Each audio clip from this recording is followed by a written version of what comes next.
భోజనం ఎలా ఉందా? భోజనం అయితే సూపర్గా ఉంది. ఏమేమి కూరలు పెట్టారు వాళ్ళ? పచ్చడి, పెరుగు, కూర, సాంబార్ అంతా అదే అంతా సూపర్గా ఉంది. మీరు ఏ ఊరు నుంచి వచ్చారు? నేను నర్సీపట్నం నుంచి వచ్చాను. ఏం పని చేస్తారు మీరు? నేను మున్సిపాలిటీలో వ్యాను. మీరు ప్రతిరోజు తింటుంటారా? అన్నా క్యాంటీన్లో ప్రతిరోజు తింటుంటారా? అన్నా క్యాంటీన్లో ప్రతిరోజు భోజనం చేస్తూ ఉంటారా? అప్పుడప్పుడు వచ్చేస్తూ ఉంటాం. ఓకే. మీకు ఎలా ఉపయోగపడుతుంది ఇది బయట నుంచి వచ్చిన వాళ్ళకి? బయట అంటే అంత డబ్బు మేము ఖర్చు పెట్టలేము బయట, మా స్తోమత తగ్గట్టుగా. మాకు స్తోమత లేదు కాబట్టి వచ్చి ఒక్కోసారి వచ్చి అప్పుడప్పుడు మేము భోజనం వెళ్దాం. అంటే మాకు అంత డబ్బు మాకు రాదు. నెల జీతాలు ఈ నెల పడితే ఒక 2 నెలలు 3 నెలల తర్వాత పడతాయి జీతం. ఈ లోపు తినాలంటే మాకు ఫుడ్ ఉండదు. ఆ టైంలో మాకు ఈ అన్నా క్యాంటీన్ కొంచెం ఉపయోగపడుతుంటుంది తినడానికి. కొంతమంది అలా భోజనం సరిగ్గా పెట్టట్లేదు, కొంతమంది అందట్లేదు అంటున్నారు.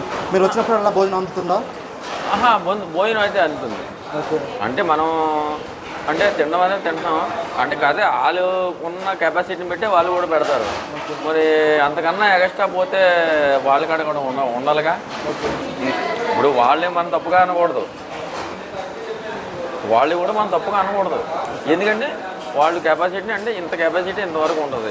అంత కెపాసిటీ మీరు దాటిపోయిన తర్వాత మరి వాళ్ళైతే ఎక్కడి నుంచి చేస్తారు?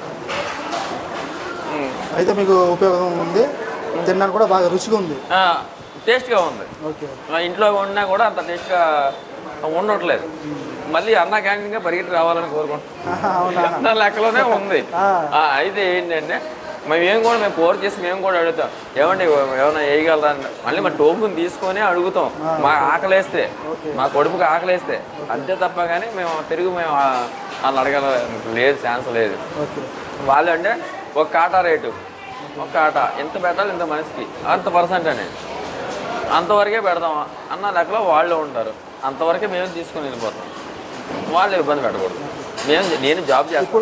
ఇక్కడ పనిచేసే వాళ్ళు కూడా మీకు ఎలాంటి బాగా పెడుతున్నారా లేకపోతే ఇక్కడ పనిచేసే వాళ్ళు అంటే నేను ఇంతకుముందు ఒక వీళ్ళు ముగ్గురులో ఒకరు ఉండేవారు పర్సంటేజ్, వీళ్ళ ముగ్గురులో తీసేశారు. ఇప్పుడు మరి ఎవరు కంప్లైంట్ పెట్టారో తెలియదు. వీళ్ళ ముగ్గురులో అబ్బాయిని వేసారు, ఒక అమ్మాయి ఉండేది. అంటే నేను ఏం అడగ టోకెన్ ఇచ్చి కొద్దిగా పెరిగేయమ్మా అన్నాను. వేరే టోకెన్ ఇచ్చి అడిగినప్పుడు ఆమె ఏముంది, అమ్మా నీకు మళ్ళీ పెరిగేయాలా అంది. అన్నప్పుడు నీ సొంత సొమ్ము కాదు కదా అనిపించి నేను అడగలే, తిరిగి మళ్ళీ బయటకు వచ్చాను. అంతే సార్. నేనైతే ఎవరిని ఇబ్బంది పెట్టకూడదు, వాళ్ళే ఇబ్బంది పెట్టకూడదు, మనం ఇబ్బంది పడకూడదు.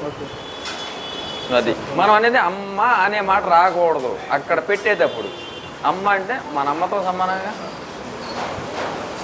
పెట్టేటప్పుడు. అన్నం అంటే పరబ్రహ్మం, ఇదే కడుపు నింపేది. నువ్వు కొన్ని కోట్లు ఇచ్చినా నాకు కడుపు నిండదు. అన్నం ఫుల్గా తిన్న తర్వాతే చాలు అనేది ఏంటి, అన్నం ఒకటే.